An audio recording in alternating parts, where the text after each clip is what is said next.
Fala pessoal, tudo bem? Estamos aqui hoje mais uma versão da nossa carta falada, o episódio número 4, tá? Essa carta ela é direcionada para os nossos clientes, né? Então eles recebem a carta com um pouquinho de antecedência e depois de uma semana a gente libera aí para todo mundo no YouTube, tá? Hoje estamos aqui para conversar um pouco sobre Bitcoin, que eu acho que é um assunto que o pessoal tá muito curioso, né? A gente recebe muitas dúvidas sobre esse tema. Então a gente está aqui para falar um pouco, né, de como a gente pode usar esses ativos nas carteiras dos clientes, nas nossas carteiras, e quais cuidados, né, os investidores têm que ter com esses ativos. E o Thiago está de novo aqui para provocar um pouco a gente, né, nesse podcast, né, Thiago? A gente pode falar que isso aqui é um podcast, cara? A gente está evoluindo, né?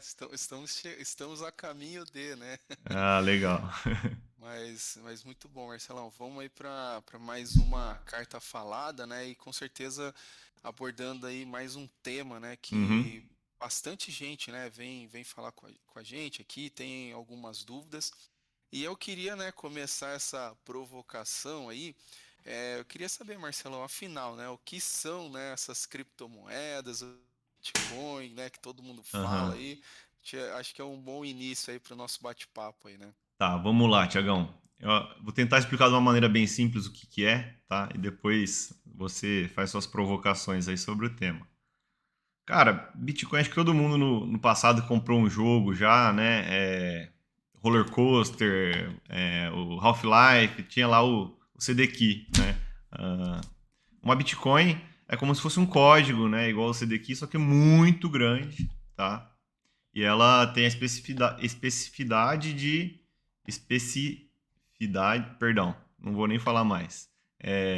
Ela tem essa característica de esse código tem essa característica de ser uma Bitcoin, tá? Ah, Uhum. como é que funciona então a Bitcoin, Thiago? Bitcoin então é como se esse código você pode estar com ele de duas maneiras. Pode deixar ele numa corretora, para essa corretora guardar esse código para você, ou você pode colocar ele em um arquivo, né, que você coloca dentro de um pendrive, por exemplo. Tá? Essas são as duas maneiras. E o que é minerar Bitcoin, né? Como que funciona e tudo isso? Tiagão, eu estava aqui no almoço até com meus avós um dia e fui questionado por eles sobre o que era Bitcoin. Eu acho que eu expliquei de uma maneira simples. A gente estava numa mesa almoçando, né, em família. Eu falei assim: pensa assim, a gente está aqui nessa mesa, tá? E a gente vai trocar esses códigos então de ativos, tá? É, Começamos então a trocar esses códigos entre nós aqui. 10 pessoas, a gente tem, sei lá, centenas de operações que a gente fez. O que é minerar? Tá? Tem uma outra mesa do lado ali com outras pessoas, não necessariamente 10, 20, 30, que são os mineradores. Eles vão fazer o quê? Eles vão pegar esse bloco de centenas, né? Por isso que também o blockchain. Eles vão pegar esse bloco de centenas de operações que a gente fez e vão validar que o dinheiro saiu de X e foi para Y como eles, né, foi do endereço X para o endereço Y, como era o previsto, né? Então, centenas de computadores numa rede, né, interligados numa rede, tá, conectado, por exemplo, num jogo, ficam validando, né, essas operações, tá? E minerar ao validar essa operação, ele pega um pedacinho da operação. Então, minerar não quer dizer que existem, e isso é uma característica interessante da Bitcoin, né, Thiago? Que minerar não é que existem novas Bitcoins entrando no mercado, tá? Tem moedas que são assim, mas tem ativos, né, como o Bitcoin, que ele é escasso.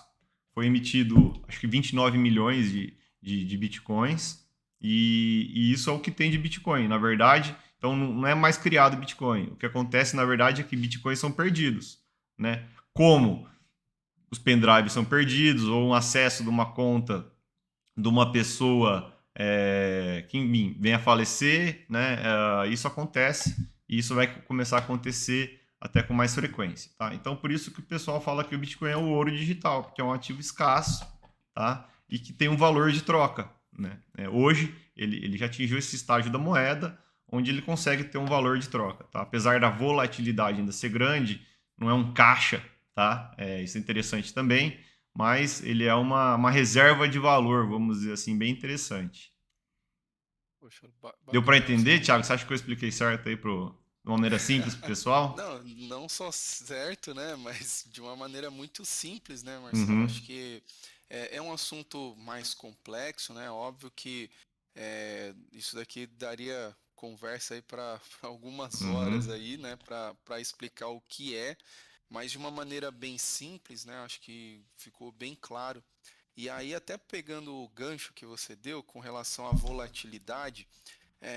Eu queria saber aí de você, Marcelão, o que que você enxerga de riscos, né, para esses investimentos aí, tanto, né, em Bitcoin como nas criptomoedas como um todo, né? Tá, vamos lá. Então, você lembra que eu falei que a Bitcoin é um bloco de pessoas trocando, um bloco de pessoas validando, e estão conectadas numa rede, né? Então, assim, Uhum. quando a gente fala que é descentralizado, quer dizer isso, né? Qualquer pessoa pode entrar na rede e participar da mineração, né? E não passa pelos bancos centrais, tá? Então, esse é o principal risco, tá? A regulamentação, né? Então, ah, a taxação, né, dessas operações, como que vai ser no futuro, as corretoras, é um ambiente muito novo, né? Eu acho que Bitcoin tem por volta de 15 anos e talvez posso estar errando as datas aqui que eu não sou nenhum expert, tá? Mas talvez aqui no Brasil a regulamentação é muito jovem ainda, então você vê países como então como é uma rede descentralizada, né? Os bancos centrais eles têm o interesse de saber quem está trocando, né, valor, né, e por quê. E eles têm o interesse também de que esse valor, por exemplo, o capital que está no Brasil, que ele não saia, os ativos que estavam no Brasil, que eles não saiam sem o Banco Central saber, né? E isso, como a gente disse, é um bloco que totalmente é, criptografado, né? Ninguém sabe qual que é o endereço, quem que é o dono do endereço que foi, qual que é o endereço que chegou. Então, um pouco disso, Thiago. O risco é a regulamentação dos mercados, como a gente viu, por exemplo, na China, tá? Mas, um porém aí, tá? A gente tem hoje mineradora fazendo e corretoras fazendo IPO lá nos Estados Unidos já faz tempo e com valuation de milhares de dólares, tá? De milhões de dólares, perdão, tá?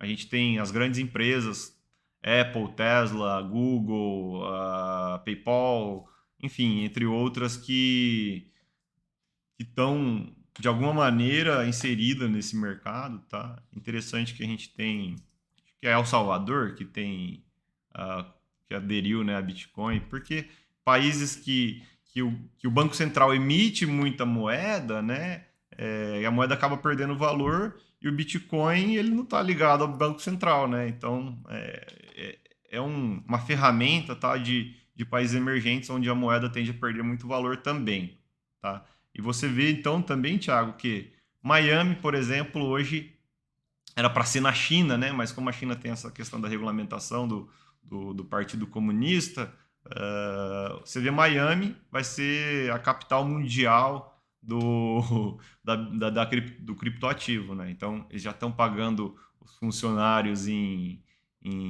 Bitcoin, eles vão centralizar e concentrar eventos ali. Então hoje já é um ambiente muito mais acessível, democratizado, aceito, né? A regulamentação ela está acontecendo de uma forma sutil, enfim, vamos acompanhar aí. Eu acho que você falou de oportunidade, né? Talvez seja então é uma reserva de valor, né? É uma reserva de valor. Então, mas assim, é uma reserva de valor que chacoalha muito ainda. Então, é, não é para todo mundo, né? E não é para todos os tipos de carteira.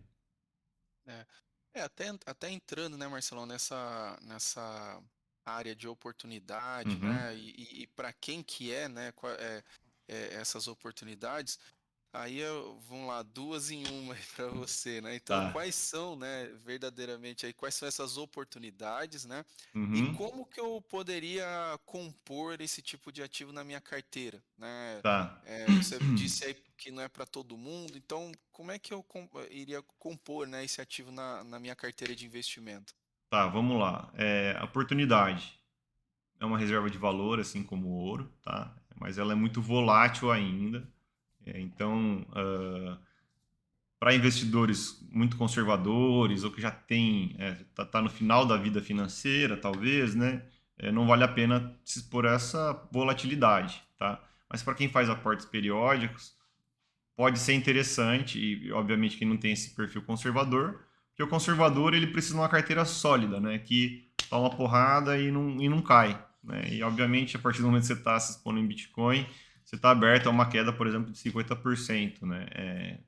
De um dia para o outro, né? De uma semana ou duas, dado uma regulamentação, né? Como a gente já disse, dos riscos. Então, é um pouco disso. A reserva de valor é uma oportunidade, tá? Mas não é para todo mundo.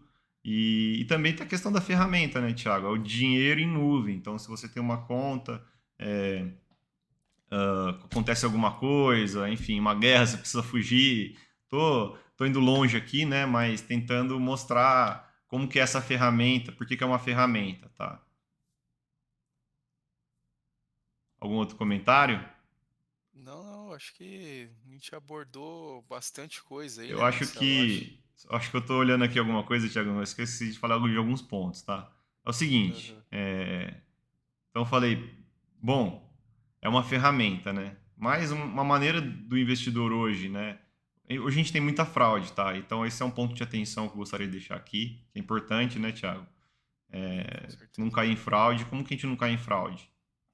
Usando os veículos que são, enfim, legais, né, pela CVM, são os ETFs ou os fundos de investimento, né? Ou as grandes corretoras, não investir com um cara que falou que investe, que vem, etc. Hoje a gente tem muito disso, pirâmides, né? Fraudes financeiras envolvendo esses criptoativos. Esse é um alerta que fica, né? Então, sempre buscar investir em fundos. E só complementando, Thiago, a questão da composição da carteira, né? Porque eu falei, pô, então tá assim, fora da carteira de um conservador, né? Mas como que um cara que é moderado, como que a gente usa isso para os nossos clientes, né? Para um perfil moderado, talvez, ou para um perfil mais arrojado. A gente tenta colocar controlando o risco, né, da alocação, obviamente. Então, uh, como é um ativo com muita volatilidade, né, com muito risco de regulamentação e, enfim, diversas outras coisas, né, não é um ativo que está 100% em uso ainda, né. Ele já é maior que a nossa bolsa aqui, ele já tem mais investidores que a nossa bolsa aqui no Brasil, enfim. Então a gente não pode ignorar ele, mas a gente também não pode se expor muito. Então, o que a gente faz normalmente cara, de 2 a 5% da carteira desses clientes, cara, 5% para o cara que é insano, não tem assim como se expor mais, tá? Até por responsabilidade nossa, a gente faz esse controle de volatilidade das carteiras. E assim, 2% por quê? Porque tem que ser, se a gente vai colocar, ele tem que pelo menos ser relevante, né? Então, assim, é uma boa oportunidade. A volatilidade, às vezes, né, como é uma reserva de valor de longo prazo, para quem tem essa carteira com horizonte de longo prazo, vai fazendo aporte periódico, a volatilidade às vezes até é saudável, né? Então, isso que é interessante. Veneno para uns, remédio para outros, né, Thiago? Então, Muito bom. Marcelão, beleza? acho que perfeito aí, cara. Acho que a gente abordou, né, como estava dizendo aí alguns temas já, né, Uhum, são os mais relevantes, né? uhum, E óbvio que as pessoas tendo mais dúvidas, né, mais alguns outros questionamentos, ou então que queira se aprofundar mais, né, nesses temas aqui, uhum, pode contar aí com a gente, né? A gente está aí à uhum. disposição aí para estar auxiliando aí, né, se aprofundando um pouquinho mais aí nesse assunto aí, porque tem bastante coisa, né, Marcelo? Transmitir conhecimento é importante, né, Thiago? E transmitir um pouco da nossa cabeça aqui, para os nossos clientes é mais importante ainda. E, Thiago, só para finalizar aqui, de novo, lembrar que a gente está no YouTube, né? Então, pedir para o pessoal se inscrever no canal, né? Deixar o like aí, compartilhar com quem achar interessante. E é isso. Fazer comentários, dar seu feedback, eu acho que é sempre importante, né? Vamos tentar trazer as dúvidas dos clientes aqui também nesse quadro. Então, vão mandando dúvidas, né? Vão interagindo aí que a gente vai ouvindo. Beleza?